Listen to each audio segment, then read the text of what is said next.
আমি হাসিনার কথা শুনতেছি, বলেন। 18 তারিখে বৃহস্পতিবার রাত্রে তারা মিথ্যার অপবাদ দিয়ে নবীজির নামে কি বলে বলছে, কিন্তু ম্যাডাম এটার কোনো এই কথার কোনো ভিত্তি নাই, এই কথার কোনো সত্য নাই, এই কথার কোনো প্রমাণ নাই। আমার বাইরে মিথ্যা অপবাদ দিয়ে ম্যাডাম আমার বাইরে এইভাবে মারছে, নির্মম ভাবে মারছে। একটা পশুর আমার মানুষ মানে এইভাবে মারে না ম্যাডাম, যে পরিমাণ মারছে।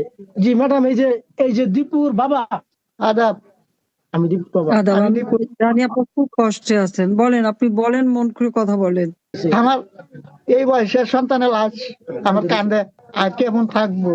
আজকে আপনি নাই, আমার এই উপজাতি হিন্দু সমাজের উপরে অন্যায় অত্যাচার করতেছে, জীবনের কোনো নিরাপত্তা নাই। আমি একটা সুস্থ বিচার চাই। আপনাদের সান্ত্বনা দেওয়ার ভাষা আমার নাই, তো বেঁচে যখন আছি অবশ্যই এর বিচার হবে। এটা কোনো মানবিক কাজ না, জঘন্য কাজ করছে ওরা। এই পাপের শাস্তি ওদের পেতেই হবে। একদম মিথ্যা অপবাদ দিয়ে এই হত্যাকাণ্ডটা ঘটালো। কিন্তু প্রতিদিন হত্যা করছে, প্রতিদিন। বাংলাদেশে কাদেরকে খাওয়া পড়া মানুষ করলাম সেটাই আমার এখন চিন্তা। যত দূরেই থেকে আমি আছি আপনাদের সাথে, আপনাদের পাশেই আছি। এর বিচার হবে, এটুকু খালি ধৈর্য ধরেন, বিচার হবে। একটি ছেলে ছিল, তার উপরে আমার সংসারটা নির্ভর করছে। এখন আমি কি করবো?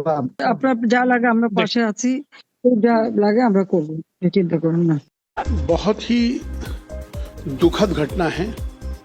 এই দীপুচন্দ্র দাসকে যে হত্যা করেছে ঝুলিয়ে, একটা মিথ্যা অপবাদ দিয়ে। দীপুর দোষটা কি ছিল, কি অপরাধ ছিল তার?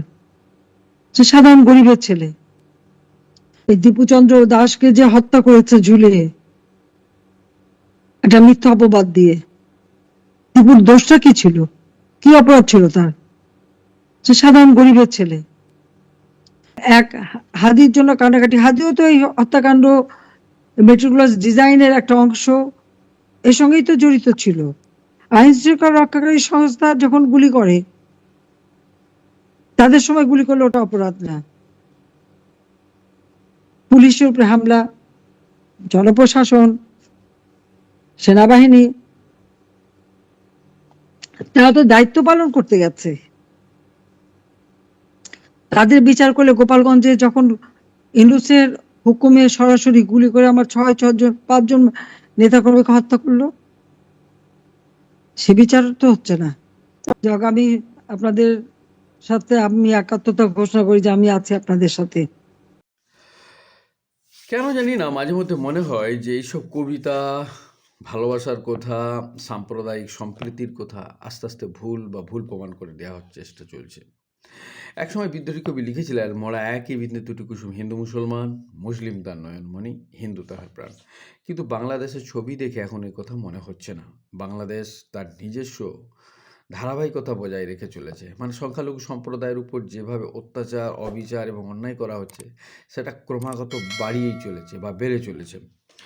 আগে তো হিন্দুদের এখানে ঘর বাড়ি মারধর, তাদের দোকানপাট পুড়িয়ে দেওয়া হতো, ব্যবসা বাণিজ্য বন্ধ করে দেওয়া হতো। কিন্তু এখন প্রকাশ্যে দিনের আলোয় জ্যান্ত মানুষকে পুড়িয়ে মারা হচ্ছে।